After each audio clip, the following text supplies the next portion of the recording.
si te parece, Federico, no lo veo a Daniel, pero ya iba a empezar, Daniel.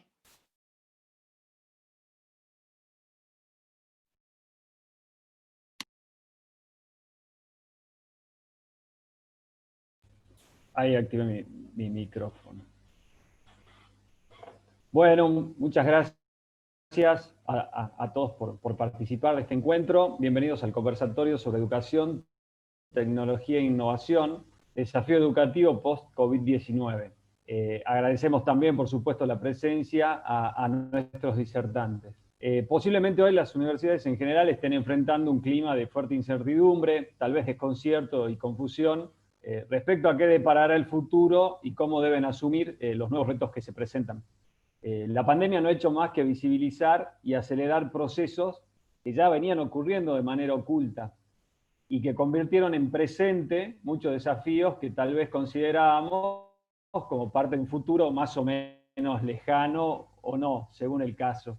Pero más allá de esta coyuntura, que todos esperamos superar pronto, la realidad nos muestra que los alumnos que llegan a las aulas son diferentes. Son nativos digitales, trabajan con hipertextos, no distinguen la realidad virtual de la real, demandan información ágil, inmediata, precisa y breve. Todo un desafío para los contenidos que la universidad presenta, al menos en las formas tradicionales. El impacto de la tecnología es cada vez mayor en los métodos pedagógicos y las demandas de la sociedad con las universidades también lo son. Y la realidad es que estas demandas van a ser satisfechas de una u otra manera, en la universidad o en otras instituciones. Entonces, en este contexto, la decisión central es si permanecemos esperando el retorno de un modelo de universidad que, si bien sobrevivió por siglos, posiblemente no vuelva, o nos adaptaremos e impulsaremos procesos de innovación y transformaciones que mantengan la centralidad social de la universidad para formar personas que sean líderes creativos y responsables de la vida social y civil. En este encuentro abordaremos la importancia de la tecnología e innovación como parte de los procesos educativos de las universidades y también cómo afrontar los desafíos que supone preparar a los estudiantes para las nuevas dinámicas sociales y laborales que ya estamos viviendo. Hoy más que nunca podemos decir que el futuro es hoy. Nos acompañan en esta oportunidad el magíster Germán Franco Díez, director de Centro Ático de la Pontificia Universidad Javeriana de Bogotá, Colombia. Es realizador de cine y televisión, magíster en historia, investigador y profesor en diferentes campos de la comunicación. Ha sido director y gestor de series de televisión cultural.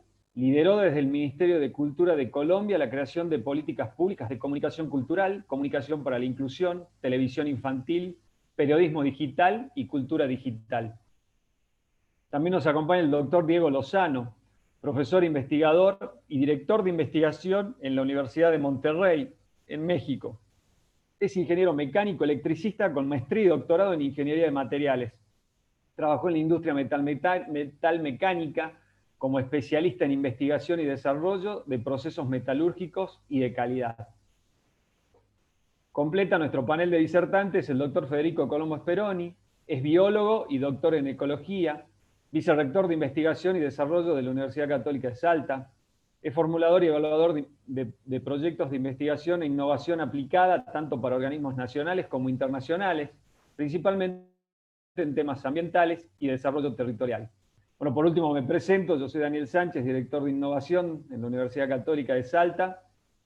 Soy máster en economía con especialización en estadísticas, planificación y gestión de proyectos y programas de desarrollo. Un poco la organización de este panel. Cada expositor cuenta con 20 minutos para presentar su tema. Al finalizar las 3 exposiciones, abriremos un espacio para preguntas. Si desean, lo que le pedimos por favor es que pueden ir realizando sus preguntas en el chat, indicando primero a quién va dirigida y después la pregunta. Agradeciendo nuevamente la participación de todos, los invito ahora a escuchar al magíster Germán Franco Díez. Bueno, muchas gracias a la universidad por la invitación y a todos ustedes. Pues yo espero provocar una serie de reflexiones que nos permitan conversar sobre este tema tan interesante. Quiero empezar dándole las gracias a la universidad Católica de Salta por esta cercanía con la Universidad Javeriana. Nosotros acabamos de realizar juntos una hackathon sobre la encíclica Laudato Si, invitando a nuestros jóvenes de Iberoamérica a desarrollar soluciones tecnológicas que permitan aprender a cuidar la vida en el planeta. Y ese fue pues para nosotros un ejercicio muy interesante y aprendimos mucho de la Universidad Católica de Salta. Le agradezco mucho a Daniel y a Federico por el privilegio que nos dieron de participar en esa conversación. Yo tengo una presentación en PowerPoint y no sé si les parece pertinente que la comparta porque tiene algunas imágenes. Entonces me gustaría compartir mi pantalla para ayudarme un poco en la presentación, ¿no? Voy a pasar, yo me imagino que ahí ya están viendo la presentación. Sí, perfecto. Quería hablar de muchos temas, de narrativas, de convergencias, de cultura digital. Intencionalmente la palabra innovación no está presente en el título, ahorita les digo por qué. Y quiero que me confirmen si están viendo la presentación. Sí, perfecto, Germán. Bueno, la metáfora de estos, en mi presentación, me alegra mucho la introducción que hizo Daniel, porque la invitación que nos hicieron fue a pensar más allá de la coyuntura. Eso me alegra porque no se trata solamente de reaccionar frente a lo que nos pasó como consecuencia del COVID. Esta presentación, por lo tanto, va a mencionar en algunos momentos el COVID y las reflexiones que eso ha provocado, pero no se queda ahí. La idea de esta presentación es hablar un poco sobre esta metáfora de navegar, ¿no? Han visto que en el mundo de Internet todo el tiempo se habla de navegar y que uno entra y camina por páginas y se dice que uno está navegando en Internet. Entonces quiero usar esa metáfora, porque a veces no sabemos si estamos navegando, si estamos encallando, si naufragamos, o si sencillamente ni siquiera estamos haciendo ninguna de las tres, ¿no? Como que nos pasa la vida por el frente y no nos damos cuenta.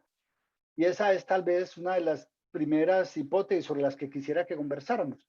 La institución de la universidad, la institución, no la Javeriana ni Monterrey, no, la universidad como institución es una institución que ha cultivado una capacidad tremenda para que el mundo le pase por el frente y no se dé cuenta. En Colombia particularmente, tal vez por el conflicto tan fuerte que hemos vivido, la universidad tuvo décadas de encierro, en las que se encerró en sí misma y se empezó a formularse preguntas. Pero yo tengo tal vez la hipótesis de que uno de estos caminos que nos proponía, nos proponía Daniel, tiene que ver con que desarrollemos, cultivemos una mayor habilidad para leer el entorno y para hacernos las preguntas que son. La primera es nosotros qué queremos. O sea, nosotros queremos defender un modelo y una tradición de universidad, unos apellidos de universidad, la universidad católica, siendo nosotros, por ejemplo, la Católica de Salta y la Javeriana Universidades Católicas, eso es lo prioritario, eso es innegociable para nosotros, es parte de nuestra esencia. Pero miren, los invito a que luego naveguen, si no lo conocen, una reacción de un banco. El BBVA montó un portal que se llama Aprendamos Juntos, con maestros muy reconocidos. Y es un hit, es tremendo, es maravilloso. Muchas de las cosas que hacen en ese portal las aprendió el banco de nosotros, de las universidades. Pero hace algo más, Utilizar una lectura del entorno y de los modos de consumir contenidos de la gente. Entonces, sobre navegar, primera reflexión es que yo creo que hay que mirar un poco las cosas en perspectiva histórica. No podemos tomar decisiones solamente reaccionando frente a la pandemia o el confinamiento. Las universidades nunca hemos sido así, no somos reactivas, no salimos corriendo para donde nos diga la competencia, y creo que no podemos caer en esa trampa en este momento tampoco. Hay que mirar las cosas en perspectiva histórica. A veces creemos que todo es muy nuevo y bueno, seguimos recostados tal vez a la pared buscando empleo, buscando amigos o algo. Esta imagen que tal vez conocen es de 2005, cuando asumió el Papa Benedicto. La imagen a mí me llamó mucho la atención cuando la vi porque además se parece mucho a una imagen que ya habíamos generado antes en una película de cine muy, muy importante, ¿no? Es como si lo que nosotros pronosticamos en las imágenes que creamos después posiblemente se conviertan en realidad. Pero la imagen realmente la traje por esto. Miren que el mundo sí, sí ha cambiado, o sea, sí han cambiado nuestras maneras de estar en el mundo. Y esta es solamente una evidencia. En 2013, cuando el Papa Francisco, miren la diferencia, ¿no? Ya no es solamente gente asistiendo, sino gente dejando testimonio, huella, con una mediación, ¿no? Con una mediación. Entonces, voy a presentarles dos supuestos, dos referentes y una propuesta. El primer supuesto, las nuevas tecnologías de información y comunicación sí interpelan a la educación como institución y como proceso. Ahí hay que entender que la educación también es un proceso comunicativo. Ahí, perdónenme ahí mi deformación como comunicador, porque a veces en pedagogía se nos olvida que lo que sucede en el aula es un acto comunicativo, es un profesor comunicándose con unos estudiantes y desatando procesos de comunicación entre ellos. Eso es esencial en el acto pedagógico. Y esas formas de interacción ahora con la pandemia han sido puestas a prueba, pero todos los que somos profesores sabemos que en el aula todo el tiempo lo que se pone a prueba es eso, las formas de interacción. Y resulta que ese proceso comunicativo nunca ha dependido solamente de la mediación tecnológica. Nosotros en el aula no dependemos del tablero ni de la tiza. Cuando uno llegaba a dar clase y no había tiza ni tablero, igual uno daba clase, ese no era el problema. Pero el mundo de la tecnología de comunicación ha hecho un trabajo muy eficiente para convencernos de que nosotros no podemos sobrevivir sin ellos. Y ese es eso hay que quitarme el sombrero, eso lo hacen muy bien. Pero yo pongo en duda eso. Por lo tanto, este supuesto nos lleva a la idea de que lo principal en el tema de tecnología no es la tecnología en sí misma, sino los procesos de interacción que posiblemente se desatan como consecuencia de su uso o de su omisión. Y las tecnologías entraron ya en los procesos pedagógicos y nos retaron a navegar. Lo que pasó con la pandemia fue que salimos todos, por lo menos en Colombia, en el centro ático, que somos los encargados en la Javeriana de coordinar todo el tema virtual de la universidad. Cuando se vino el confinamiento, tuvimos más o menos una semana para reaccionar y básicamente el mensaje fue muy sencillo: profesor, váyase para su casa, conéctese a un computador y encuéntrese por ahí con sus estudiantes. Pero eso no es virtualizar la educación, eso es encuentros sincrónicos remotos, pero pero los profesores que estaban todavía un poco resistentes al uso de plataformas, en fin, se vieron retados a navegar.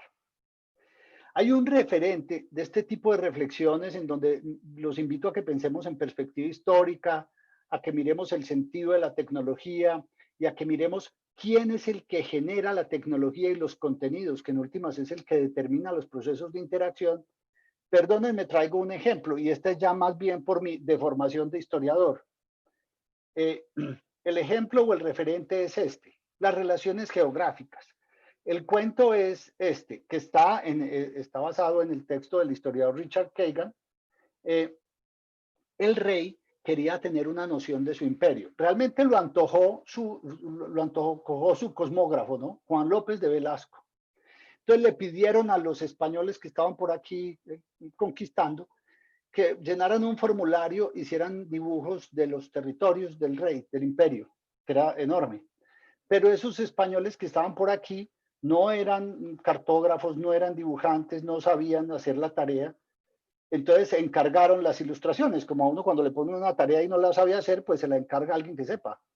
Como aquí no había nadie más, se le encargaron a los tlacuilos, por ejemplo, en México. Esto de pronto lo saben mejor mis compañeros de México. Se la encargaron a los indios. Y entonces miren lo que salió. Estos eran las primeras versiones del mapa, de los mapas del imperio que recibió López de Velasco. Miren qué belleza, la gente al centro. Y esa es la segunda idea fuerza de esta conversación. Al centro de la innovación no puede, por lo menos para nosotros, estar la tecnología. Recuerden que dirijo un centro de innovación y tecnología. Al centro no puede estar el proceso. Al centro no puede estar la institución. Al centro tienen que estar las personas. las personas, los seres humanos, ¿no? Esto también tiene otros elementos muy interesantes. Los indígenas al principio, luego cuando se impuso el concepto de cuadrícula, pues esto desapareció, pero no podían hacer mapas sin dejar de pintar el agua, los caminos que atravesaban los territorios y las formas de vida, ¿no? Luego viene la cuadrícula y rompe con esa hibridación, ¿no? Miren la cuadrícula aquí y empieza a romperse la hibridación. Esta es tal vez la primera telenovela que tenemos en territorio americano, ¿no? El encuentro, pues, melodramático en Cusco, supuestamente. Entonces, supuesto 2, todas las instituciones están siendo interpeladas por el mundo digital. No es solamente por el virus. Desde antes veníamos siendo interpelados con muchas fuerzas a reinventarnos, a construir nuevas maneras de ser, a pensar en lo fundamental de nosotros y cambiar, adaptarnos. Es un ejemplo en política. Este es un ejemplo en política. Esto es de la campaña electoral anterior. Esta es una persona que participa en política que entiende claramente lo que está pasando aquí. Todas estas mujeres le están dando la espalda a Hillary. Claro que le están dando la espalda, pero ella lo lee bien. Ella se da cuenta de que no le están dando la espalda. Ellas no solo quieren estar con Hillary, sino registrar el momento y transmitirlo a sus amigos. Las universidades con este tema hemos sido muy resistentes. Nosotros en el Centro Ático dirigimos los procesos de producción de programas virtuales de la Universidad Javeriana, que han sido muy exitosos, pero al principio nos costó mucho que los profesores entendieran que el tema de virtualizar no consistía en traducir los textos que se utilizaban en el mundo análogo del aula a una nube, porque no es solo una nube, no es solo otro lugar, es otra manera de relacionarnos, es otra manera de interactuar, ¿no?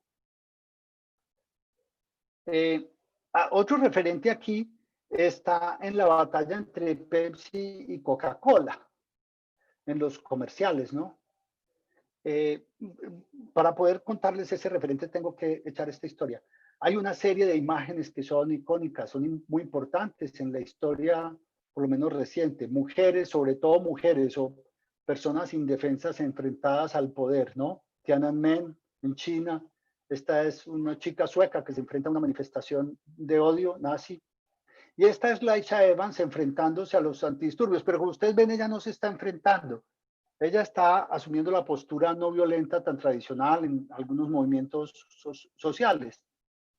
Pues bien, Pepsi tomó una imagen de una chica ganadora de realities muy famosa, copió esta imagen icónica, hizo un comercial para Super Bowl y la gente reaccionó de una manera muy agresiva en las redes, ¿no? A punta de memes, por ejemplo. El meme, se evidencia aquí, es, por ejemplo, una forma de conversación y es una forma de construcción de conocimiento, muy usada además en los sectores populares, ¿no? Le fue tan mal a Pepsi con esta campaña, con ese comercial, que lo tuvo que retirar, ¿no? Todo el mundo burlándose de Pepsi, su reputación estaba en crisis, en fin.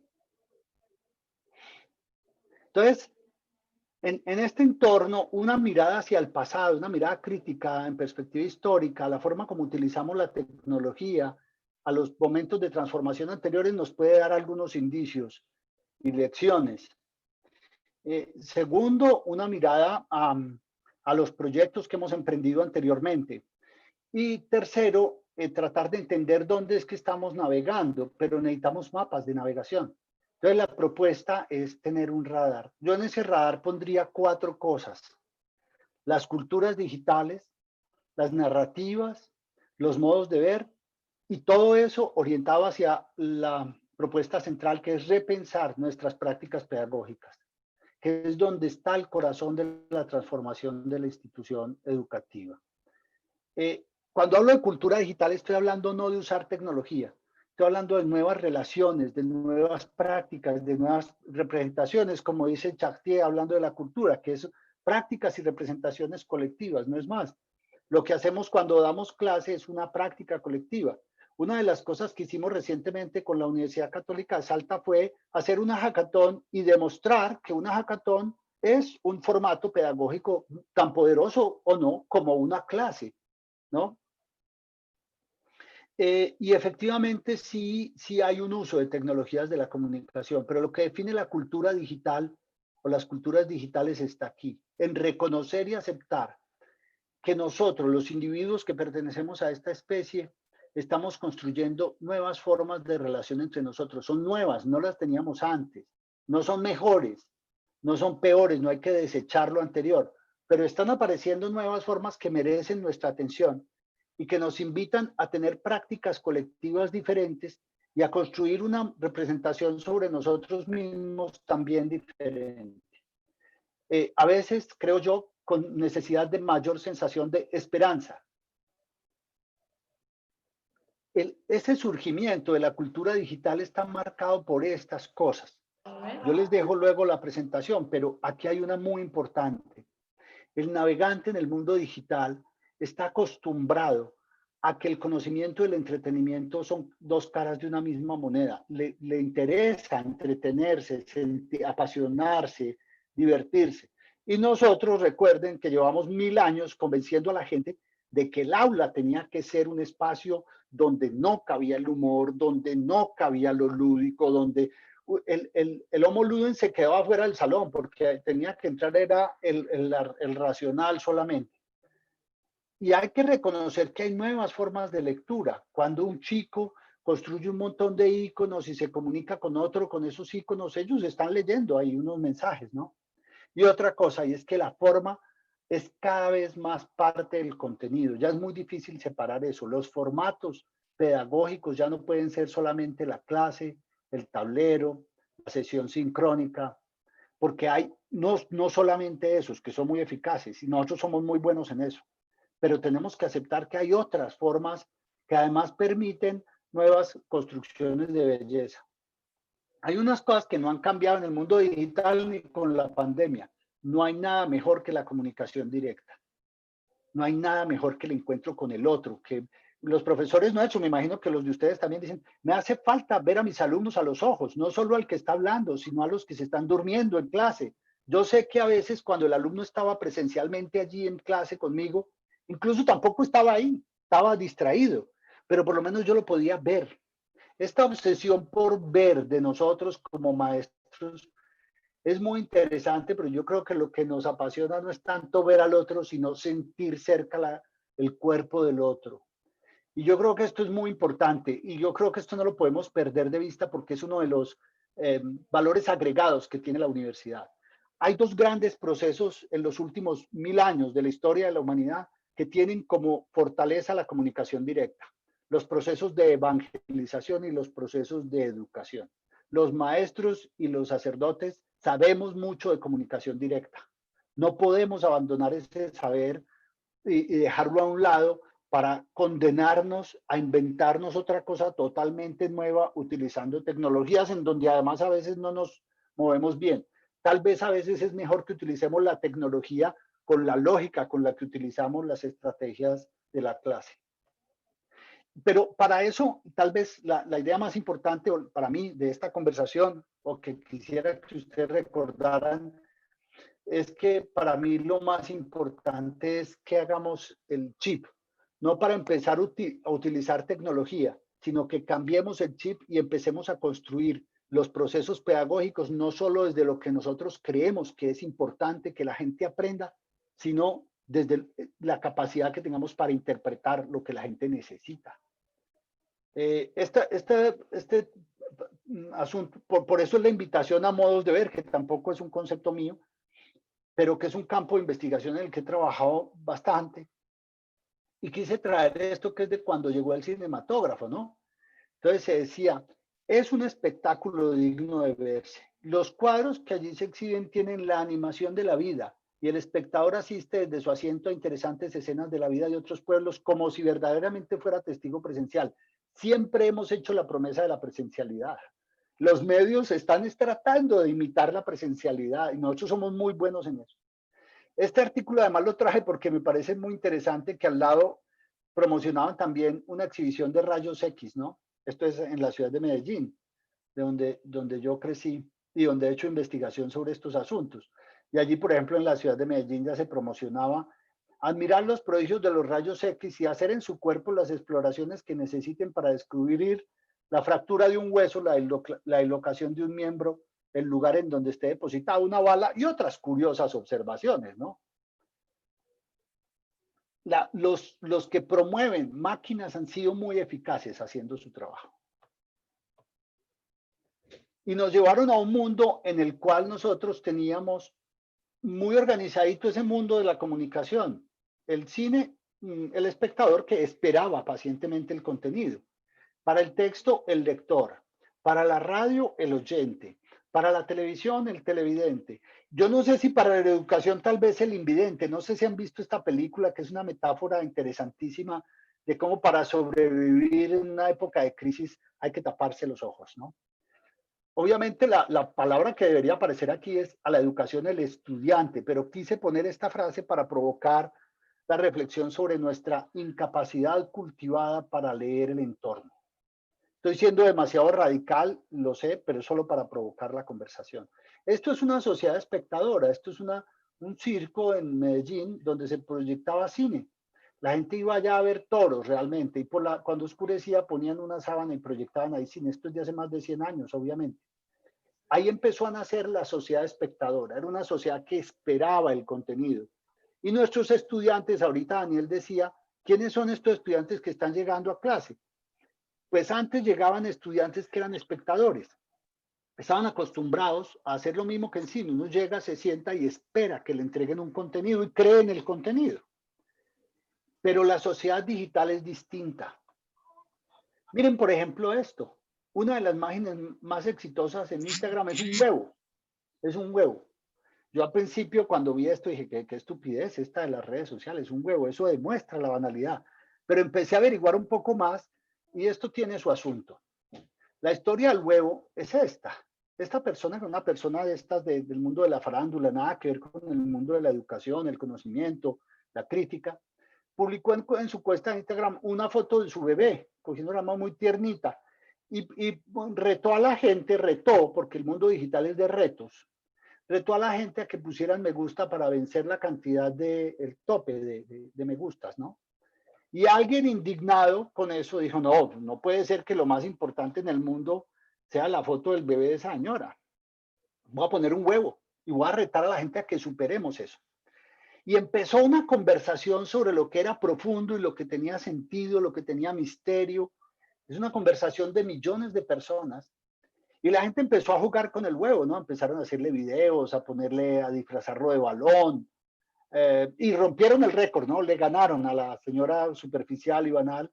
Pero realmente lo que estaban haciendo era criticando la banalidad, criticando la superficialidad, invitando a la gente a profundizar y acercarse al sentido crítico para leer la sociedad.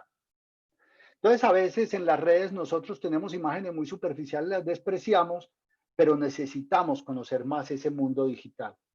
Ese mundo digital en donde hay nuevas narrativas, nuevas formas de estar, hay formatos mutantes, la gamificación o el juego son importantísimos.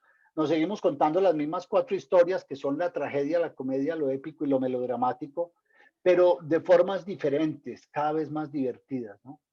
Y este último asunto de la transformación de las prácticas pedagógicas que no siempre nos sale como queremos y tenemos que estar dispuestos a fracasar. Tenemos que estar dispuestos a aprender del fracaso. Este fracaso no se le puede atribuir al diseñador, ni mucho menos. Este fracaso es del que pautó, ¿no?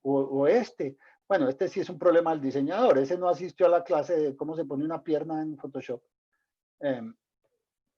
Pero por ejemplo, de la diagramación, miren, aparece la noticia del crucero al lado del crucero que se está hundiendo y al lado la propaganda de un crucero. O este avión estrellado y al lado la propaganda de la misma aerolínea, ¿no? Además.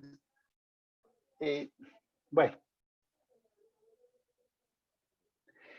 A veces las formas de la publicidad nos engañan.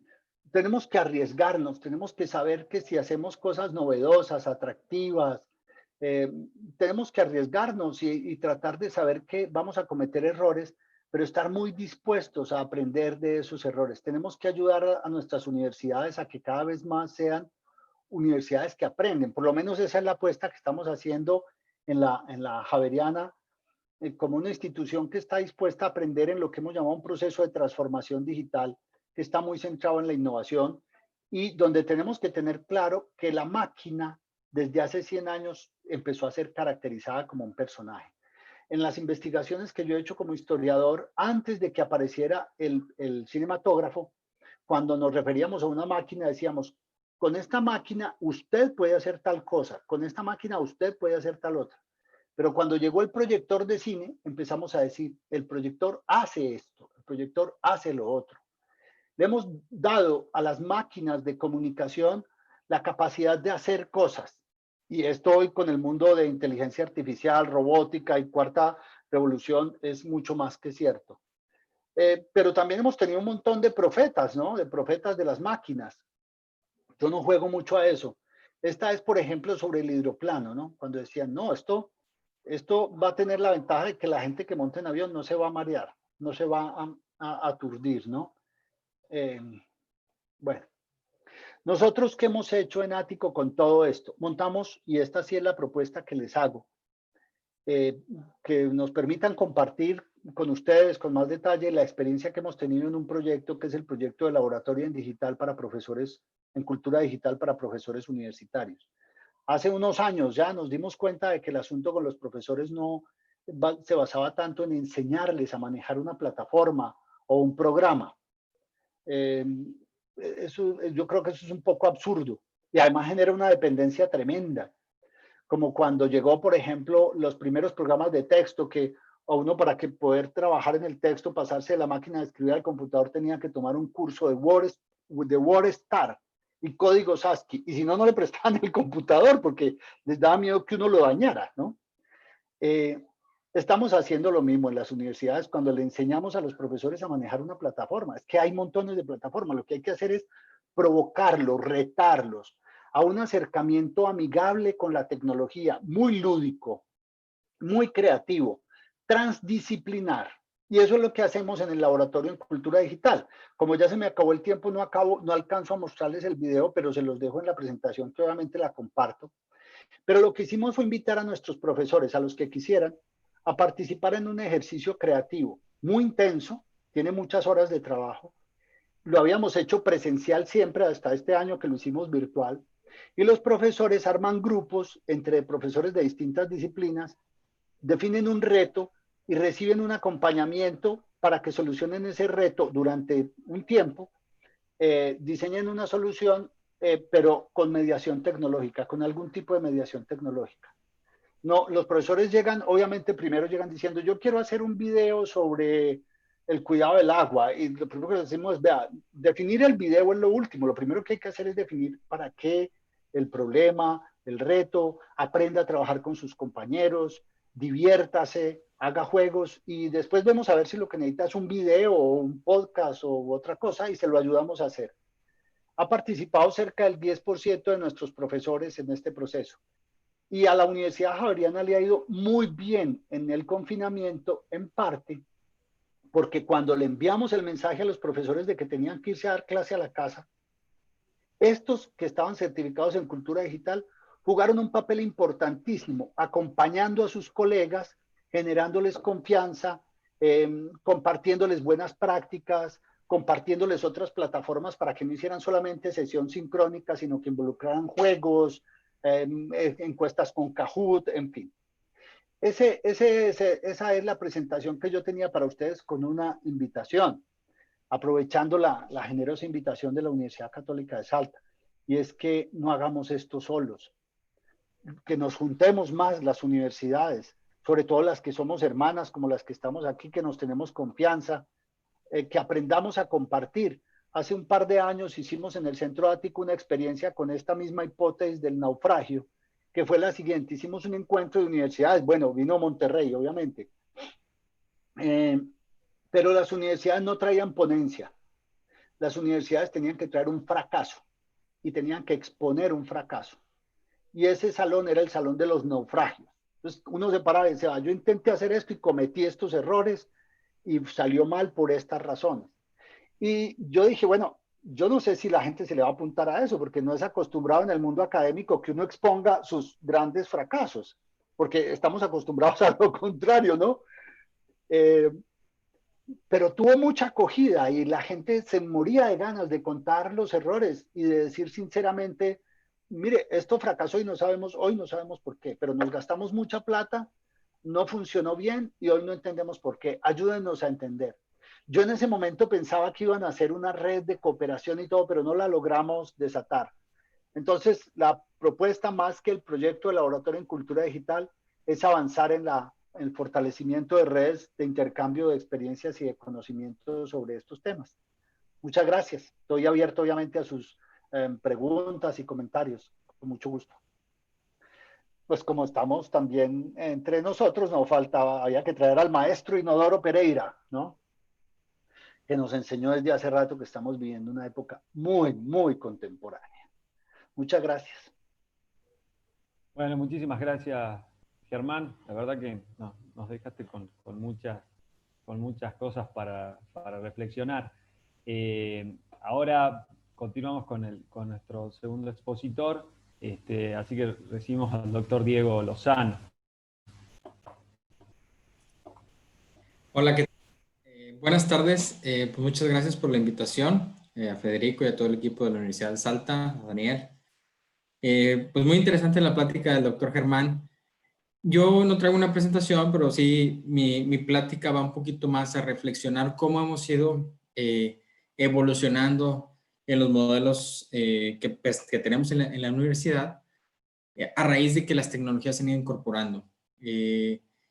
Conforme hemos ido adaptando estas tecnologías a nuestro uso diario, también se ha vuelto una necesidad para nosotros como universidades tener que adaptarlas porque el estudiante ha cambiado. El estudiante de hoy no es el mismo estudiante de hace 20 años ni de hace 40 años. A mí me tocó estudiar la universidad, que estudié Ingeniería Mecánica y Eléctrica, a inicios del 2000. Y entonces en ese año, cuando tú pensabas un profesor llegó bien preparado a la clase, es porque tenía escrito en una hoja sus notas, le había sacado una fotocopia en un acetato es la filmina transparente que proyectaba con una luz. Y dices, oye, ese profesor sí viene preparado a la clase, ¿no? Y eso era la tecnología que estaba en ese momento, todavía no estaban los proyectores, etcétera, muchas presentaciones. Y los profesores en ese momento, muchas de mis clases que eran muy relacionadas a ciencias duras, física, se turnaban en clases que hoy serían completamente aburridas, pero en ese momento pues era el modelo que el profesor llenaba el pizarrón de ecuaciones y de fórmulas.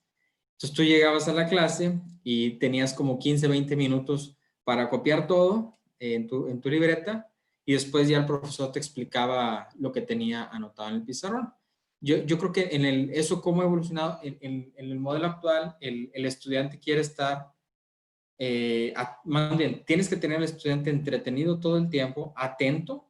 De otra forma, tienes el celular, bueno, así le decimos en México, el móvil en la mano, y va a estar distraído en otro mundo. Entonces, eso ha cambiado bastante. Y, por ejemplo, actualmente casi el estándar de la mayoría de las clases que tenemos, al menos en la Universidad de Monterrey, se pretende que todo el contenido esté cargado previo al inicio del semestre. Es decir, que el alumno pueda accesar todo el contenido cuando él guste y ya estamos tan acostumbrados a un tema de on demand, como desde un Netflix, la música, ya no escuchamos el radio como antes o no vemos la televisión como antes, que es lo que me estén pasando en el momento, sino es yo quiero ver lo que yo quiera en el momento que yo quiera. Y pasa algo similar en la universidad, está pasando que el alumno dice, pues yo quiero estudiar a mi ritmo cuando yo quiera, y algunos van a querer accesar a todo el contenido desde el inicio, previo a las clases, y otros que los que estén menos interesados en la materia, van a estar siguiendo el contenido con con el propio profesor. Pero, por ejemplo, lo que les platicaba ahorita, anteriormente tú tenías un cierto alumno que estaba acostumbrado a cierto periodo de tiempo en llevar una carrera profesional, y nosotros nos hemos dado cuenta que la tendencia, al menos en México, es que los alumnos están eligiendo las universidades que tienen las carreras más cortas. Es decir, yo me voy por aquella universidad porque tiene un semestre menos o 2 semestres menos y es la misma carrera. Entonces, hace décadas, cuando tenías una carrera que era de menor tiempo, pensabas, pues esa universidad tal vez no te está preparando de la forma adecuada. Y hoy no, los estudiantes más que estar viendo el tiempo, están viendo con qué competencias me vas a capacitar, habilitar para el mundo, y quiero tenerlas en el menor tiempo posible, ¿verdad? Porque ya quiero incorporarme a un mundo laboral, no quiero perder el tiempo. Es decir, si puedo ahorrarme un semestre, ¿cómo me lo voy a ahorrar como universidad? Pues tengo que compactar contenidos en la carrera, y luego esos contenidos que están más compactos, pues tienen que ser las sesiones del aula, tienen que ser muy efectivas. Es decir, si son 50 minutos, pues tienen que ser 50 minutos efectivos y no pueden ser como en el pasado en los cuales tenías 20 minutos desperdiciados para estar transcribiendo información, ¿verdad? Entonces, ese es un aspecto interesante. Y también el estudiante actual quiere tener mucha más comunicación con el profesor. Yo me acuerdo que en otros tiempos era prácticamente imposible contactarse con el profesor, a reserva en el salón de clases, y ahora casi todos los alumnos quieren tener una interacción más cercana, hasta por el WhatsApp, con el profesor, atender dudas cuando tenga la duda, ¿verdad? Entonces, en ciertas, por ejemplo, en el caso de la Universidad de Monterrey, queda discreción obviamente del profesor que tenga este tipo de comunicación más cercana con los alumnos, pero la mayoría de los profesores acceden a tenerla, porque también facilita el tema de la pedagogía, que se haga más ágil en el momento que tenga la duda. Si puedo, pues te la respondo, etcétera. Entonces, la tecnología aquí nos está poniendo mucho más cercano a todos previo al COVID. Con el COVID, lo que está pasando es que nos tuvimos que ir a este modo virtual de inmediato, a tener las sesiones en esta modalidad, cuando antes se nos hacía un poco extraño, tal vez, tener este tipo de sesiones. Pues hoy nos hemos acostumbrado tanto a que puede haber cientos de personas del otro lado y no las conocemos. La desventaja de esto es que sí, nosotros como maestros, nos es muy útil estar viendo los rostros de las personas para ver si lo que estamos diciendo, pues si ves que los alumnos asienten o si están aburridos, etcétera, para tú hacer un cambio de tono de voz, etcétera. La forma en que haces la pedagogía es muy diferente, porque con los alumnos ahí es muy fácil interactuar, o interrumpir la clase para hacer una pregunta, para fomentar el diálogo, etcétera. Y cuando estamos ante una cámara y vemos nombres, porque muchas veces no activan la cámara, pues es difícil saber si están realmente receptivos o si lo que estamos diciendo está siendo de interés o no, para cambiar el ritmo de la clase, etcétera. Pero nos tenemos que adaptar.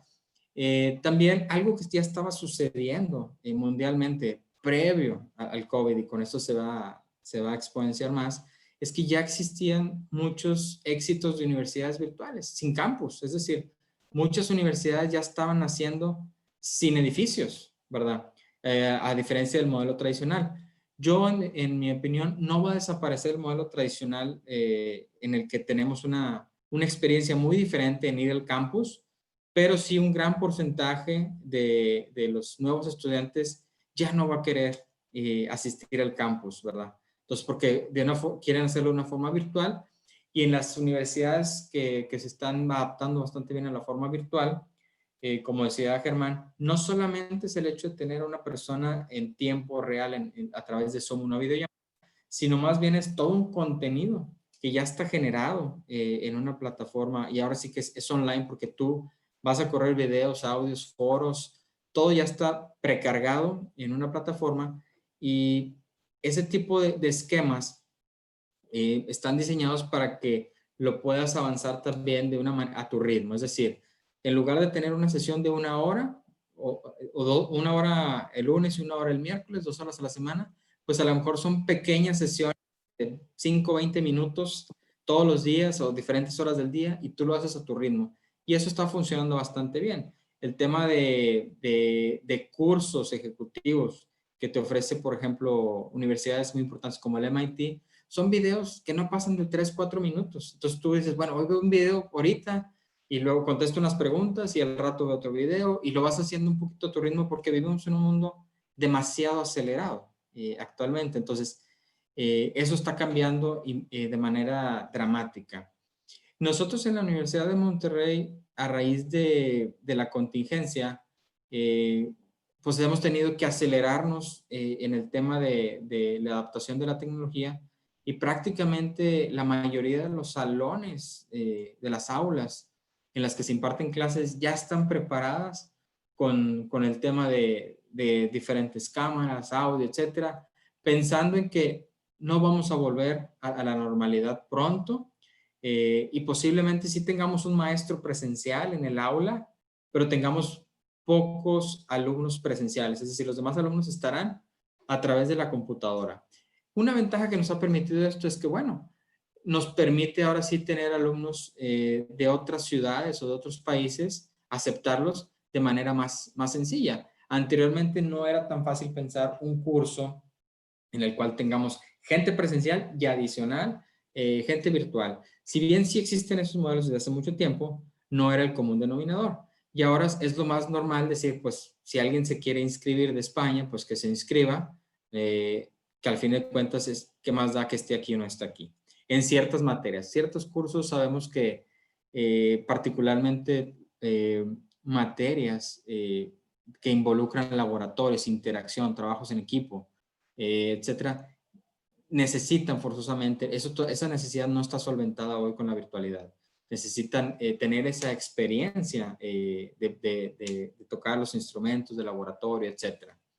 Pero estamos adaptando rapidísimo, o más bien nos está atropellando el tema de la tecnología en las universidades y muchos, como les decía, muchos estudiantes ahora quisieran poder hasta diseñar su carrera. Quiere decir, tal vez yo quiero estudiar cierta carrera, pero no me animo porque quisiera aprender un poquito de esto, un poquito del otro. Entonces, va a haber puntos interesantes en los próximos años en los que incluso las carreras que hoy conocemos, por ejemplo, ingeniero mecánico, a lo mejor termina desapareciendo y muchas compañías ya no están siquiera pidiendo un título, sino más bien unas competencias. Es decir, ¿qué competencias y qué habilidades tienes tú independientemente de un título universitario que tengas?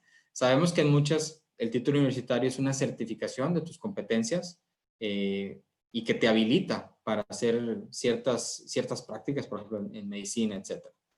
Pero estamos en una revolución particularmente enfocados al usuario. El usuario, que en este caso es el estudiante, es quien está dictando cómo debemos de evolucionar las universidades. No sé, eso es lo que tengo, lo que yo había preparado para ahorita. Bueno, muchísimas gracias, Diego.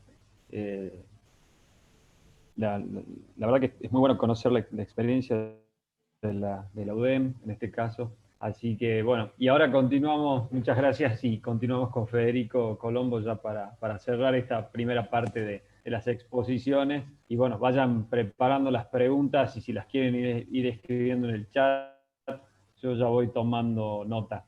Adelante, Federico. Muchas gracias, Daniel. Buenas noches. Ya aquí en Argentina oscureció, así que podemos decir buenas noches, mientras que entiendo que en México y en Colombia son algunas horas menos, así que buenas tardes para Germán y Diego en este caso. En primer lugar, digamos, quisiera agradecerle a Silvia Álvarez y al equipo de Silvia por la organización de esta serie de encuentros que este ya es el 8º y nos da un espacio a nosotros que venimos del lado de la innovación y venimos del lado de las discusiones recientes para aportar nuestro grano de arena en estos espacios, en estos pensamientos tan actuales, digamos, y que nos ponen en crisis permanentemente asociados al tema de la innovación. Luego también agradecerle fuertemente a Germán y a Diego por acceder tan gentilmente a acompañarnos en este espacio, porque creo que tanto la Javeriana como la UDEM son dos universidades que además que son, digamos, las sentimos fraternas con la Universidad Católica de Salta, vemos que tienen experiencias muy ricas y de las cuales podemos aprender mucho, y este concepto de redes lo tenemos muy internalizado porque ya venimos trabajando en varias actividades, ¿no? Así que agradecerles fuertemente esta predisposición a participar de estos espacios, que seguramente no será el último. Yo un poco la presentación que tengo para ustedes gira en torno a algunas consideraciones, algunos pensamientos, algunas reflexiones asociados al rol que tiene la innovación en las universidades, en las instituciones de educación superior. Me concentré principalmente en algunos comentarios con respecto a esto. Mucho de esto que tiene que ver con el diagnóstico estuvo bien desarrollado por Germán y por Diego, y vamos a encontrar en mi exposición algunas coincidencias con respecto a estos puntos, ¿no? Quería a modo introductorio, digamos, de lo que tenía preparado para hoy, poner en contexto. Perdón, ¿me escuchan? Sí, muy bien. Perfecto, porque... Bueno, quería un poco tener, para poner en contexto fundamentalmente lo que tenía preparado para hoy, con respecto a que estamos viviendo los 30 años de la carta encíclica Cor de Ecclesia, que regula de alguna manera o que pone un poco el énfasis, ahí está, que pone un poco el énfasis o marca la guía de alguna manera de lo que es lo que la universidad, en este caso católica, tiene como aspiración en términos de misión, ¿no? Estos 30 años de la carta encíclica de Cor de Ecclesia, releyéndola de alguna manera, pone la misión de la universidad en algo que a mí me pareció muy interesante como para discutir, que es la constante búsqueda de la verdad mediante la investigación, la conservación y la comunicación del saber para el bien de la sociedad. Este párrafo que toma la carta encíclica me parece que es un disparador muy interesante para esta discusión por varios motivos. En primer lugar, pone el foco muy fuerte del rol de la universidad hacia la sociedad, ¿no? Entonces, pensar estos esquemas, esto lo decía Germán hace un rato cuando veíamos las personas en el centro de la escena, poner a la sociedad en el centro de la escena de las universidades representa un objetivo aspiracional reflejado en la carta encíclica, pero que nosotros no podemos perder de vista en las acciones cotidianas, en las planificaciones, en la acción general de la universidad, ¿no? Esto es muy interesante por un lado, pero por otro lado, hago referencia al orden en que se encuentran las funciones de la universidad en este párrafo. Dice la investigación, la conservación y la comunicación del saber. ¿Sí? Entonces pone la investigación en un eje fundamental o en una perspectiva fundamental o principal a la hora de definir la universidad. Y entiendo esa investigación, esta es una carta encíclica que, como les digo, tiene 30 años, mirada desde el enfoque actual, veo esa innovación, veo esa investigación que se refiere no como un proyecto de investigación en sí mismo, sino como un proceso, ¿sí?, de enseñanza, de aprendizaje, de vinculación entre los distintos actores de la sociedad y de la sociedad con la universidad, que en definitiva lo que hace es agregar estas competencias que no se dan fuertemente en la sola transmisión unidireccional de conocimientos, ¿no? Entonces, me parece que este concepto de innovación hace, puesto en el contexto de la conservación y de la comunicación del saber, le da el sentido real a la palabra de innovación en tanto en cuanto proceso horizontal de compartir experiencias, de generar ámbitos en los cuales el conocimiento, el saber, las prácticas puedan ser socializadas y puedan contribuir al desarrollo de esta sociedad. Esto como contexto general, ¿no? En la Ley Superior de Educación Argentina esto se traduce en las funciones sustantivas de la universidad, investigación, docencia y extensión, que son las funciones sustantivas, pero que no pueden ser disociadas entre sí, sino que forman parte del mismo eje, digamos, de la misma problemática, ¿no?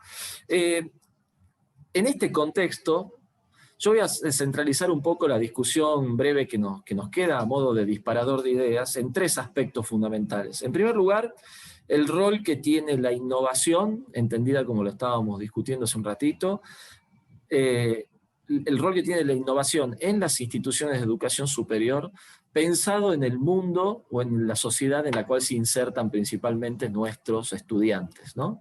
¿Cuál es el rol de la innovación en ese mundo, podríamos decirlo laboral, pero va más allá de lo laboral, sino en su vida cotidiana? En segundo lugar, alguna reflexión sobre el rol de la innovación en las instituciones de educación superior, pero con respecto a los drivers, a lo que se llaman los drivers de desarrollo, ¿no? Es decir, cómo la innovación en las universidades interactúa, ¿sí?, con la evolución de ese mundo en el cual estas universidades se insertan, ¿no? Es decir, cuál es el rol activo, pasivo de estas universidades en ese contexto. Y por último, repensar un poquito o algunas líneas en función de repensar el rol, ¿sí?, o la finalidad mejor de la innovación, es decir, para qué nosotros iniciamos, contenemos, desarrollamos o proponemos procesos de innovación. En primer lugar, digamos, la primera parte que tiene que ver con cuál es la importancia o la relación que tienen los procesos de innovación con respecto, podríamos decir, al mundo del trabajo, empiezo diciendo una obviedad y que ya fue reforzada en las conversaciones anteriores, ¿no? Es imposible hoy un modelo educativo centrado en la transmisión unidireccional de contenidos, que parte del docente y va hacia el estudiante, principalmente centrado en un único espacio físico que es el aula, hoy no es que sea inadecuado, sino que no alcanza, ¿sí? No puede ser el único modelo en el cual las universidades basan hoy sus procesos de vinculación entre docentes, estudiantes y miembros generales de la comunidad. Esto está claro, esto está dicho, y esto tiene que ver quizás con 3 parámetros que yo pongo en relevancia, no solamente del proceso de enseñanza y aprendizaje, sino de la vida misma, de vuelta tanto Germán como Diego lo decían hace un ratito, de la vida misma de las personas, en la cual la educación o el proceso educativo es parte de eso, ¿no? Es una parte de su vida, ¿no?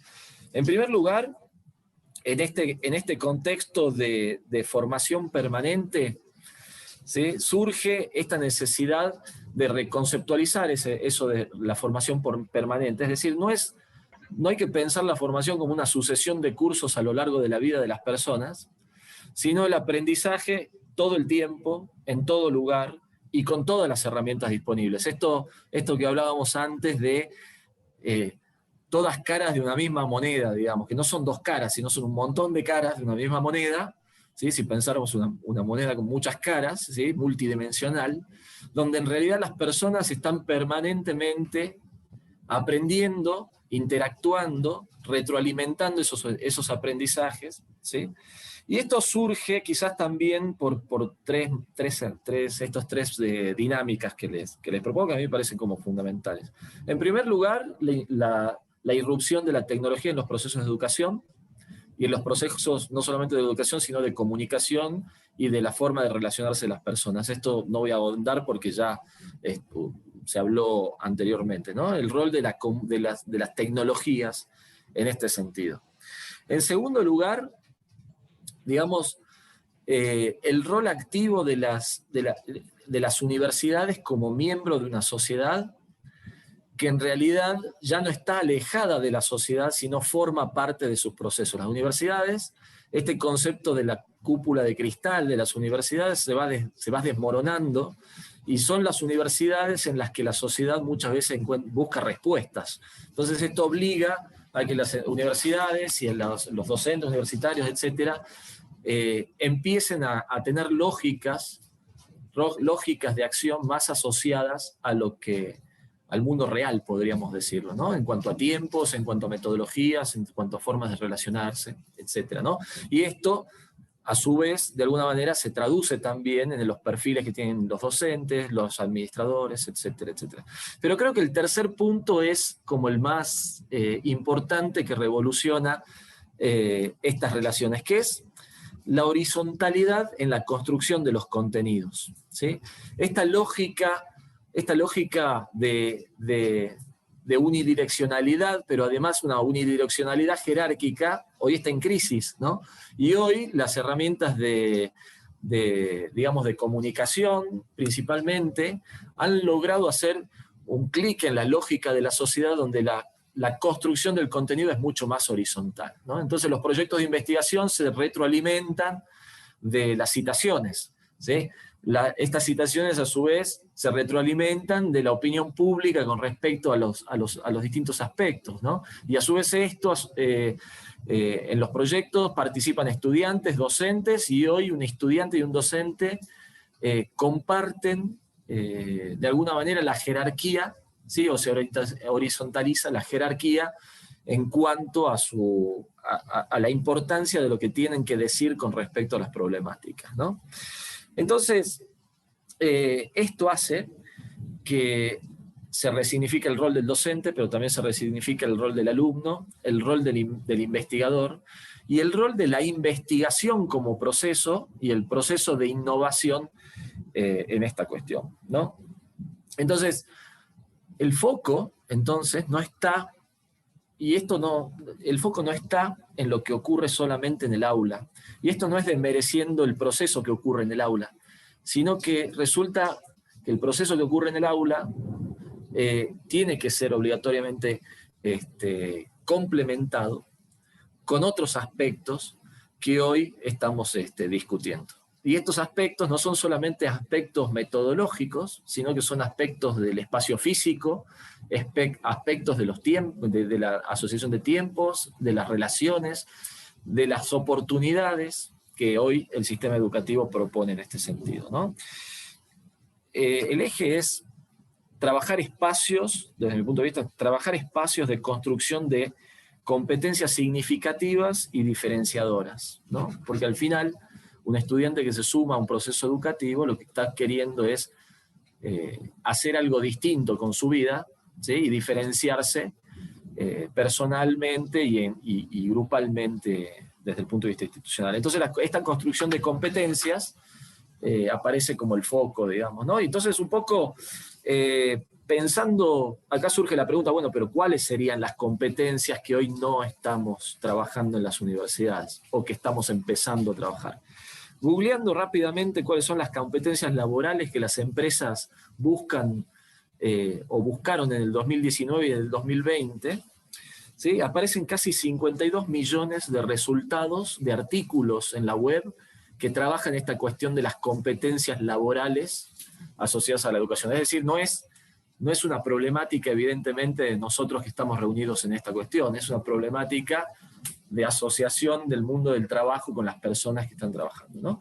Y cuando vemos cuáles son esas competencias, si hacemos un listado, por ejemplo, de las 15 más que aparecen más veces en estas búsquedas, aparece comunicación en inglés, ¿sí? Eso es interculturalidad fundamentalmente, pasión y motivación por el logro, eso es lo que hacemos los docentes, lo que hacemos los investigadores, lo que hacen el espacio universitario, solución de problemas, trabajo en equipo, resolución de conflictos y situaciones problemáticas, toma de decisiones basadas en información, sentido de responsabilidad, puntualidad, creatividad e innovación, comunicación efectiva, flexibilización al cambio, iniciativa, aprendizaje continuo, análisis, síntesis y crítica, organización y planificación, capacidad para trabajar bajo presión, ¿no? Bueno, ahí surge muy claramente cuáles son los disparadores de estos procesos de enseñanza, de aprendizaje y de vinculación entre docentes, estudiantes, investigadores,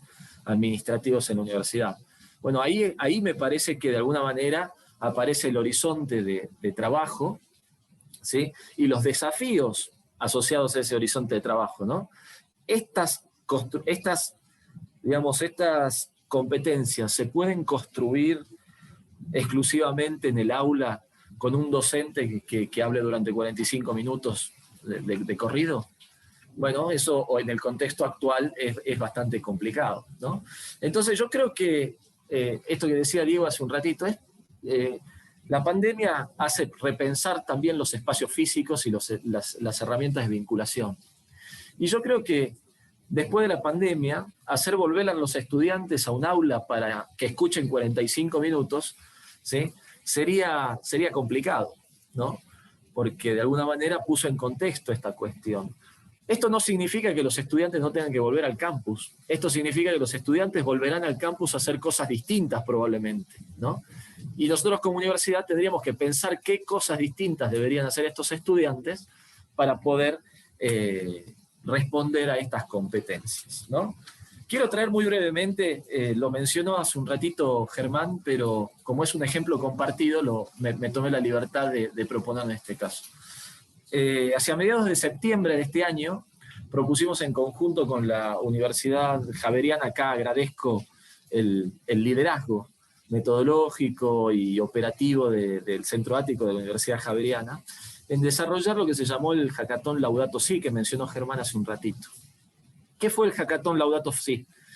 Fue un desafío muy concreto, es decir, un problema a resolver. En este caso era un problema que interpelaba a la sociedad sobre cómo superar la indiferencia con respecto a los aspectos ambientales y a los aspectos ambientales y sociales. Entonces, un desafío, 3 días para resolverlo, 6 universidades iberoamericanas, 20 equipos interculturales, 120 estudiantes trabajando en conjunto 24 horas durante esos 3 días y 20 facilitadores que horizontalizaron el proceso de enseñanza, aprendizaje, discusión, desarrollo, ¿no? Si estas nuevas metodologías, que en este caso se llamó Hackathon, virtual además, porque no lo hicimos en un espacio físico, no contribuye al desarrollo de esas competencias que yo acabo de mencionar, bueno, me parece que por lo menos están muy cerca, ¿no?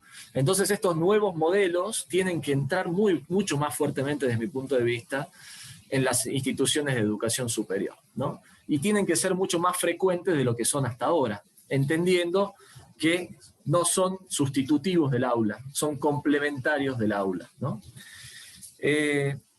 Esto me lleva como al segundo punto, que es, está bien, nosotros, las universidades, adoptan el proceso en este cambio de paradigma tecnológico con respecto a las comunicaciones y lo hacen propio en su funcionamiento, ¿no?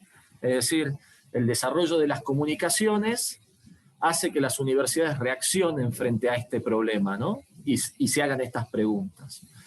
Y esto es algo que las universidades en general tienen como una característica. Son, en general, excepto pocas excepciones, son reactivas a los que se denominan los drivers de innovación.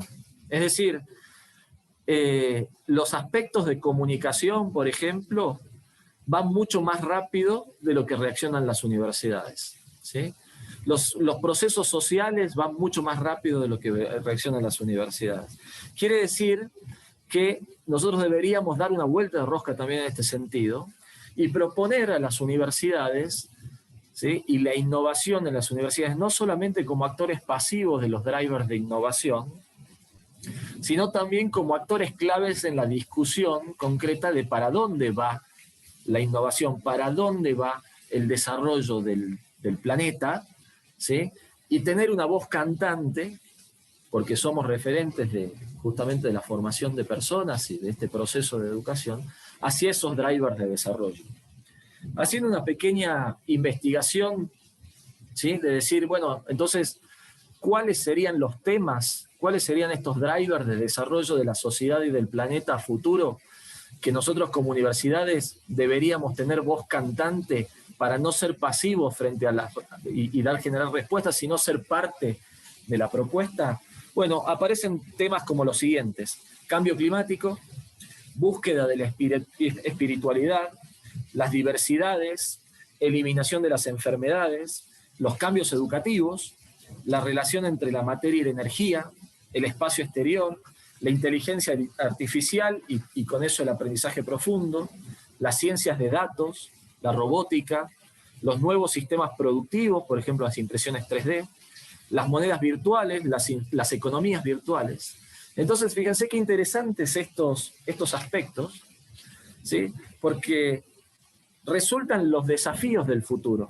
Y estos desafíos del futuro, si ustedes prestan un poco de atención, son desafíos que podríamos llamar transdisciplinares y además transcompetencias, ¿sí? Entonces, tiene lógica, digamos, que el futuro vaya por ese lado, y tiene lógica de que nosotros tengamos que poner el foco en estos nuevos procesos para poder responder y para poder ser parte activa, digamos, y para que nuestros estudiantes no sean pasivos a los cambios que ocurren en el mundo, sino que sean parte activa, digamos, de estos cambios y de estos desarrollos. Pero esto no termina acá, sino que ahí va la próxima pregunta, ¿no? Estas cuestiones de innovación, digamos, ¿cuál es el sentido último que tenemos nosotros como universidades con respecto a estos drivers de innovación?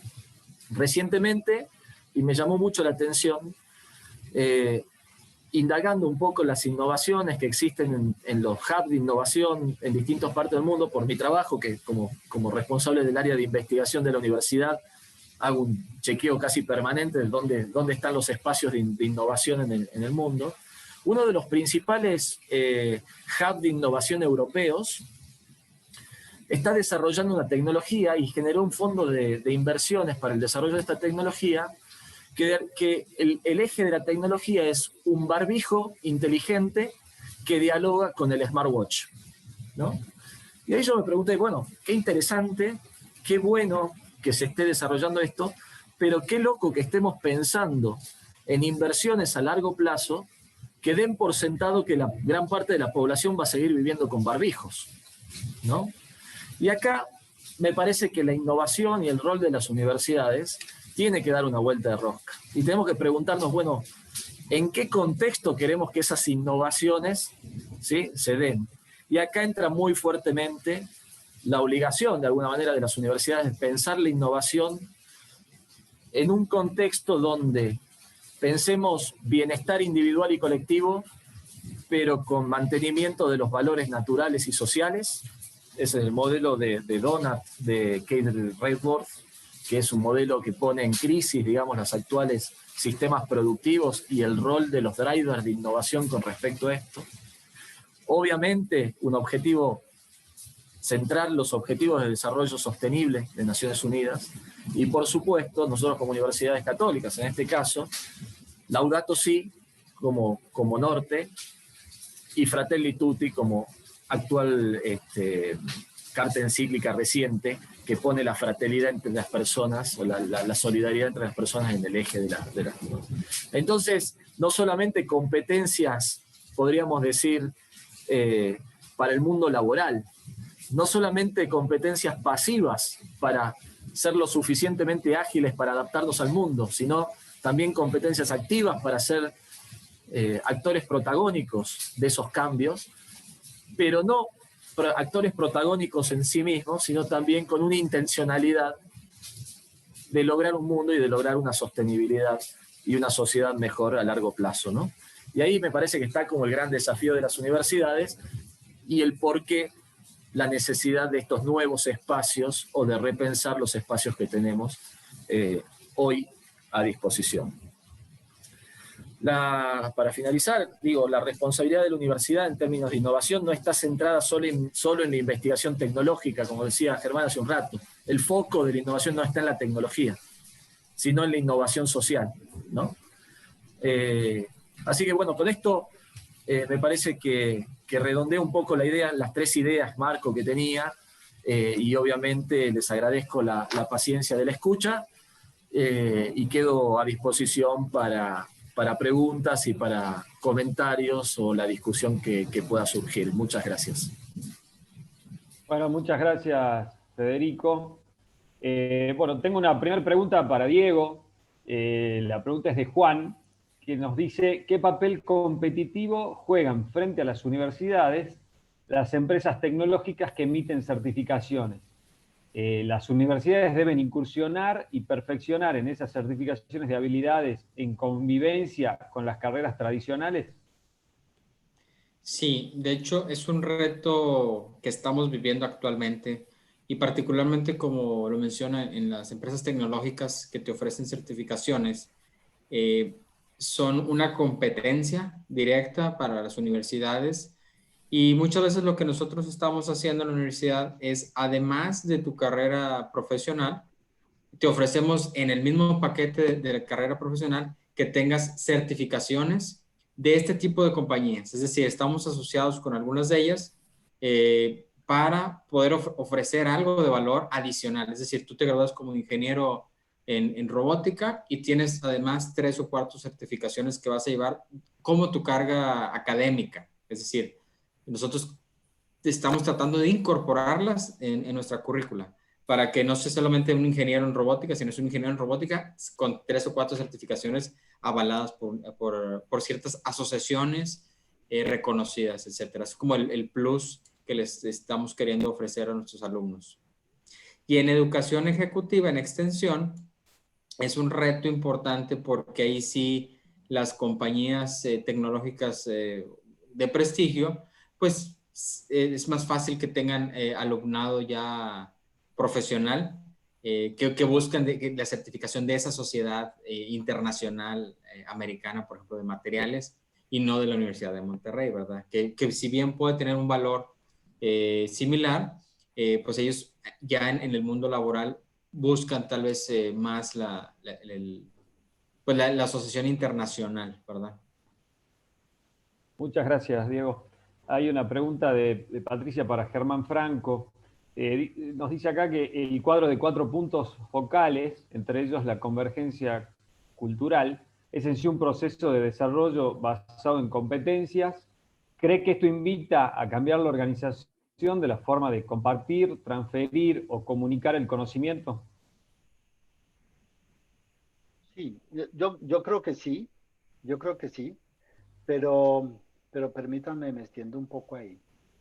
Yo creo que más allá de que las universidades cambien la forma como transfieren conocimiento o como comunican el conocimiento, eh, tenemos que entender que tenemos que cambiar la forma de comprender cómo se construye conocimiento. Porque fíjate que en la misma pregunta está la idea de que la misión de la universidad es transferir un conocimiento que tiene y que tenemos. Y yo no quiero despreciar para nada el conocimiento, ni soy crítico de las disciplinas en sí mismas. Pero creo que en el fondo de esta pregunta muy inteligente que hace Patricia, está una de las hipótesis fundantes de la última pregunta que hace Federico, que es ¿para qué cambiar? Porque nosotros podemos cambiar un montón de cosas de la forma como comunicamos, pero si seguimos creyendo que nuestra misión es entregarle a otro el conocimiento que tenemos, creo que ahí no estamos realmente innovando nada. Estamos trabajando a partir de darle continuidad a una hipótesis que el mundo digital y el mundo de la pandemia y la crisis global, política, socioambiental desbarató, que es este mundo organizado en el cual uno buscaba que una institución le entregara el saber. Yo creo que eso está en crisis hace rato, pero ahora es muy evidente esa crisis. Una de las naturalezas de esa crisis es, como dice la pregunta, el tema de comunicación. Nosotros venimos de un mundo en el cual la comunicación masiva, que es la comunicación por excelencia del siglo pasado, estaba organizada a partir de esa lógica comunicativa en la que había un emisor que le entregaba un mensaje a un receptor. Y para eso utilizaba unos canales y unos códigos y esperaba de él una respuesta. La educación, cuando yo digo que la educación es un acto comunicativo, la educación del siglo pasado copió ese modelo, que en comunicación lo llamamos los modelos difusionistas, porque entregan el contenido y su objetivo es verificar que se entrega el contenido. Yo soy realizador de cine y televisión. A mí me formaron el siglo pasado pensando que el éxito de un cineasta está en la cantidad de espectadores en la sala, o que el éxito de un realizador de televisión está en el rating, la cantidad de gente que ve el programa, porque se supone que entregué el contenido. A mí me formaron como comunicador para entregar el contenido. Es más, a mí me formaron como maestro para entregar el contenido, para verificar que mis alumnos que mis alumnos son capaces de, estoy siendo un poco extremo, yo sé que esto ha cambiado mucho, pero que mis alumnos son capaces de repetir lo que yo dije que era cierto, ¿no? Pero fíjense una cosa, uno de los asuntos que ha pasado con el mundo digital es que ese mundo de la comunicación masiva se desbarató. Pues ya no se trata solamente de que haya uno que entregue el contenido a otro, sino que hay una construcción, Federico utilizó una palabra clave, una construcción un poco más horizontal del conocimiento. Lo que hacemos en la hackathon, la primera que hicimos en el Centro Ático hace unos 6 años, cuando nos buscó la NASA, nosotros no sabíamos ni qué era una hackathon, pues apenas me buscaron, yo dije, eso es un formato de construcción de conocimiento. Pero uno de los principios de la hackathon es que a la hackathon no entra un profesor, no entra nadie a enseñar, no entra nadie a explicar. Entran facilitadores, conversadores, incluso a veces entran músicos a cantar para divertir a los participantes, pero no entra nadie a enseñar, porque se supone que el encuentro transdisciplinar y la pasión por el reto y unos facilitadores y unos asesores, en fin, van a permitir que se construya eso. Esto es de una importancia tremenda, porque uno de los retos que tenemos como especie, no solo las universidades, es cambiar el paradigma de comunicación que hemos manejado. Nosotros organizamos una sociedad basada en un paradigma de comunicación difusionista. Así creamos el mundo de la política, el mundo del gobierno, el mundo de la salud. Todos estamos esperando que alguien nos diga cómo se supera el virus. Yo les confieso, en este momento, hoy, yo estoy terminando mi incapacidad porque fui contagiado de ese virus. Y no tiene ningún sentido esperar que alguien te diga cómo se resuelve eso, ¿no? Lo que en el mundo digital lo llamamos experiencia de usuario. Lo que es importante es qué es lo que experimenta el sujeto, qué es lo que experimenta en el alma, cuáles son sus motivaciones profundas, decía también Chartier. Entonces, nosotros estamos siendo retados, no a acabar con el virus, claro que sí, estamos siendo retados. Una de las cosas más importantes es a cambiar el paradigma de comunicación que hemos tenido, para entender que la comunicación no debe ser solamente un universo en el cual alguien le entrega un mensaje a otro y verifica que lo recibe, sino que se dispone a construir con el otro.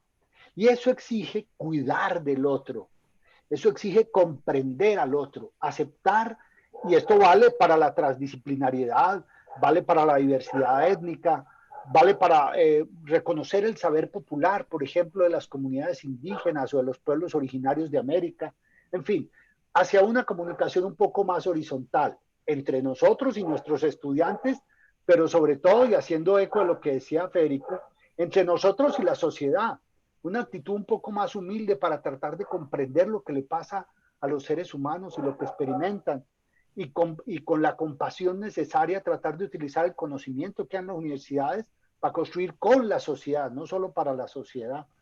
Pero yo a mis alumnos en primer semestre les hago este ejercicio, les digo, ¿para qué sirve la comunicación? Y todos dicen, para emitir mensajes, para transmitir información, para, en fin. Pero cuando les digo, ¿para qué la hemos usado los seres humanos? Aparece para la dominación, para la explotación, para la esclavitud, para la exclusión. Los seres humanos tenemos una experiencia muy interesante, muy intensa y muy dolorosa en utilizar la comunicación para eliminar al otro, para borrar al otro, para someter al otro. Entonces aquí tenemos un reto muy grande, es que la comunicación de las universidades con la sociedad tiene que ser para ayudar a dignificar la vida en la sociedad. Si el conocimiento no nos sirve para eso, perdóneme, pero no sirve para nada. Porque el reto que tenemos hoy, y ojo, no solo a dignificar la vida humana, es a dignificar la vida en el planeta. Entonces, eso es lo que dice la encíclica, pero no solo la encíclica, lo dice el sentido común a partir de lo que estamos viviendo. Entonces, por eso la propuesta que nosotros hacemos es más que una serie de certezas y de caminos, es tener un radar que nos permite interpretar el contexto y sobre todo una postura en donde la ética del cuidado de la dignidad de la vida en el planeta sea el principal motor de transformación, no la tecnología. No la tecnología. Nosotros podemos salir a comprar máquinas. En Centro Ático tenemos 8.400 metros cuadrados de tecnología. ¿Somos mejor universidad por eso? Sí, pero sobre todo por la forma como la estamos usando. por las preguntas que se están haciendo nuestros profesores, por la capacidad de poner eso a disposición de los estudiantes para que experimenten con la tecnología. Entonces, yo creo que en la inteligente pregunta de Patricia está una de las motivaciones más importantes de transformación e innovación de las universidades, que es ayudarnos a comprender nuevas formas de comunicación un poco más basadas en la ética. Fíjense que en todas las discusiones que son muy frecuentes sobre cuarta revolución industrial, los tecnócratas de la cuarta revolución industrial siempre dicen, no, la inteligencia artificial, la robótica, la nanotecnología, claro. Y cuando yo voy a esas cosas, ¿no? Y levanto la mano y digo, oiga, ¿y la ética qué? Dice, oh, eso es muy importante, claro. Después hablamos de eso. Pero siguen como locos utilizando nuestros datos para manipular nuestra voluntad y hacernos votar por una persona. Es decir, la ética es el principal reto. Yo creo que en las universidades católicas no solo tenemos una gran responsabilidad, sino una enorme oportunidad de contribuir, porque nosotros nos fundamos así, nosotros no nos fundamos para cualquier cosa, ni para cualquier mercado, ni para cualquier empresa, sino para la dignidad de la vida. Bueno, perdóneme que yo me apasiono con esto, pero es que ese creo que es el tema, el de la pregunta de Patricia. Muchas gracias, Germán. No sé si tenemos alguna otra pregunta.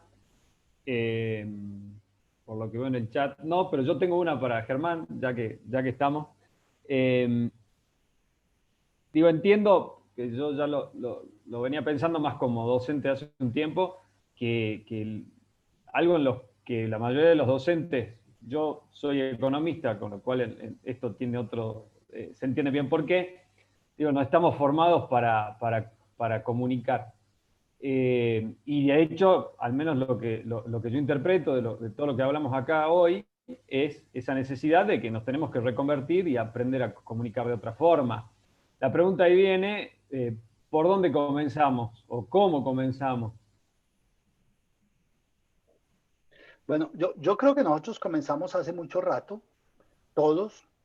La Universidad Javeriana particularmente desde hace unos 10 años, cuando creó el Centro Ático, hizo un ejercicio muy interesante. Porque leyendo los documentos originales de los primeros jesuitas que pensaron ese proyecto, hay frases muy interesantes. Decían, mire, esto de la tecnología de comunicación no es solo para los artistas y los comunicadores y los ingenieros.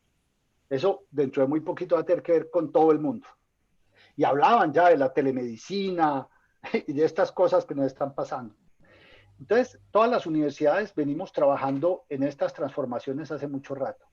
Creo yo que muchas emprendimos un camino que fue pensar que la transformación tenía que venir de la mano de la tecnología, cosa que sí creo, pero creíamos que por tener tecnología, ella misma iba a desatar la transformación. Y la transformación es sobre todo cultural. Y algunos nos demoramos un tiempo entendiendo eso, pero cuando lo entendimos se han desatado procesos muy interesantes. Yo creo que lo otro es ir en el camino de Federico de como una mayor articulación, interpretación de lo social, una lectura mayor de lo social, de la sociedad, ¿no? Lo otro es, ¿qué es lo que vamos a cambiar? Es una respuesta a una pregunta anterior, que es ¿para qué? También la dijo Federico. ¿Para dónde es que vamos? ¿Para qué queremos cambiar? ¿Para qué la innovación? La innovación nunca es un objetivo en sí misma. Ella es, inclusive a veces los grandes procesos de innovación y de transformación no suceden como propósito, sino como a veces accidente, ¿no? Porque alguien estaba en búsqueda de algo, lo tenía más o menos claro y tuvo que inventarse caminos para llegar allá. Lo otro es este tema que estamos haciendo y por eso lo agradezco muy sinceramente. La cooperación y la conversación sincera entre las universidades, sobre todo las que somos hermanas, las que tenemos cercanía, para ir mostrando caminos en ese mundo de la navegación. Es que ese mundo de la navegación venía en un mar más o menos tranquilo, pero el COVID lo que hizo fue crear un maremoto tremendo. Y entonces ahí nos podemos perder y creer, por ejemplo, como están creyendo muchas universidades, que si uno tiene una plataforma LMS que le permita a los profesores dar clases sincrónica, ya se transformó en algo totalmente novedoso y pertinente. Yo creo que no. Esto es más o menos seguir haciendo lo mismo que hacemos en el salón de clase. Lo decía ahora Diego, muchos estudiantes están ahí, a veces ni se conectan, no prenden la cámara. Esto no es, o sea, las clases sincrónicas remotas controlan una variable un poco que es la variable del tiempo para la sincronía de la conexión, pero no son transformadoras en sí mismo de los paradigmas comunicativos de la pedagogía, más allá de eso. Entonces, yo creo que el otro camino es compartir experiencias, tanto los fracasos como los éxitos. Y cuando tengamos alguna experiencia interesante, compartirla generosamente. Eso fue lo que hicimos con la Hackathon. En algún momento nosotros decíamos, hombre, somos muy buenos haciendo esto, nos hemos vuelto muy buenos haciendo esto. Y es momento de compartirlo con nuestras universidades hermanas, para que esta forma de trabajar no solamente la podemos compartir, sino aprender de ellas, como aprendimos un montón. Entonces, para responderte, yo creo que uno, mantener estos espacios de conversación con calma, con la pausa con la que en las universidades pensamos las cosas. No hay que apresurarse a resolver los problemas de la humanidad mañana. Son muy urgentes, por eso hay que hacerlos con capacidad, sin ser tan reactivos. Dos, partir de las preguntas adecuadas, formular las preguntas que son. Y la primera es, ¿para qué la innovación? Tres, sí es cierto que hay que emprender caminos de la mano de la tecnología, pero eso hay que mirarlo muy críticamente. Cuatro, compartir experiencias de manera permanente, sistemática, generosa, con confianza, sobre todo entre universidades hermanas, que nos permitan con autonomía ir tomando decisiones. Pero estoy seguro de que en la Javeriana podemos aprender un montón de cosas que ya hicieron en la Universidad Católica de Salta o que hicieron en Monterrey y que nosotros podemos aprender por lo menos por dónde no irnos, por lo menos qué no hacer, ¿no? Yo he visto muchas universidades, como dirijo un centro de tecnología, que vienen personas de otras universidades a promover tecnología. Y yo siempre les digo, oiga, no deberían hacer eso. Las universidades no somos vendedores de tecnología. Nosotros no debemos promover una tecnología u otra. Nuestra actitud inclusive es ser muy críticos con la tecnología. Nosotros no tenemos por qué hacerle eco a los que venden tecnología. Nosotros lo que tenemos que hacer es reflexionar muy críticamente sobre los usos de la tecnología, pero no quedarnos ahí, porque nuestra tarea es el de los procesos de enseñanza-aprendizaje, de construcción de conocimiento, para hablar más bien de la pregunta de Patricia, de construcción de conocimiento. Y el otro asunto es poner en el centro a los estudiantes y los profesores, poner en el centro a la gente, no la institución, no la institución. Yo he participado en muchas discusiones en este tiempo en que algunos dicen, es que esta dependencia de la universidad tiene mucha tradición y no la podemos eliminar. ¿Y por qué no? Porque tiene tradición, no la podemos eliminar. Eso no es un argumento. O sea, lo que hay que preservar no es la institución en general, sino la posibilidad que esta institución tenga para, de una manera muy flexible, ser mejor para los procesos de construcción de conocimiento. Pero yo insisto en esto de compartir conocimiento con las universidades y compartir experiencias y meternos en proyectos juntos y atrevernos a fracasar. Yo por eso agradezco mucho a Federico, porque confiaron en nosotros y todos sabíamos que eso podía salir bastante mal. Pero inclusive en esa situación dijimos, ¿qué es lo peor que nos puede pasar? Que vamos a aprender mucho. No va a afectar nuestra reputación, vamos a perder algunos recursos, pero vamos a aprender un montón, o sea que vale la pena. No hay que tenerle tanto miedo a los fracasos. En las universidades somos con eso muy, pues por naturaleza, tenemos miedo a que nuestros estudiantes fracasen, a que el profesor fracase, a que el experimento no funcione. Pero parte del encanto de estar en una universidad es precisamente que nos arriesgamos a experimentar, a investigar, a averiguar por dónde es. Pero no al azar, sino con este horizonte de la ética. Bueno, no sé si contesté, pero esa es la visión con la que estamos en la Universidad Javeriana, intentando desatar procesos de transformación de una manera muy demorada. Yo sé que a veces hay empresas en las que hacen un taller creativo, surge una idea genial de un creativo y dicen, vamos a hacer ese producto. Pero nosotros en las universidades normalmente hacemos reuniones, talleres creativos y de ahí lo que sale es un montón de problemas, críticas, quejas, debates. Eso somos y eso es maravilloso. Nosotros no somos una empresa que produce mejores seres humanos. Nosotros somos centros de debate, de discusión, de crítica, de reflexión. Pero si uno tiene el horizonte claro, creo que eso ayuda mucho, porque la gente cuando participa en estas discusiones adquiere criterios y eso le permite tomar decisiones en su campo de actuación. Muchas gracias, Germán, por tu respuesta. Bueno, no tenemos más preguntas, así que agradecerles a todos por la participación, especialmente a Federico, a Diego y a Germán. Ojalá podamos repetir estas experiencias que sin dudas nos permiten a todos, primero reflexionar, aprender un montón y sobre todo quedarnos con preguntas sin responder, que por ahí es lo más entretenido. Así que muchísimas gracias de nuevo. Espero que todos sigan bien y nos encontramos en otra oportunidad. Muchas gracias. Muchas gracias Germán, Diego. Un saludo para todos. Muchas gracias. Hasta luego. Hasta luego.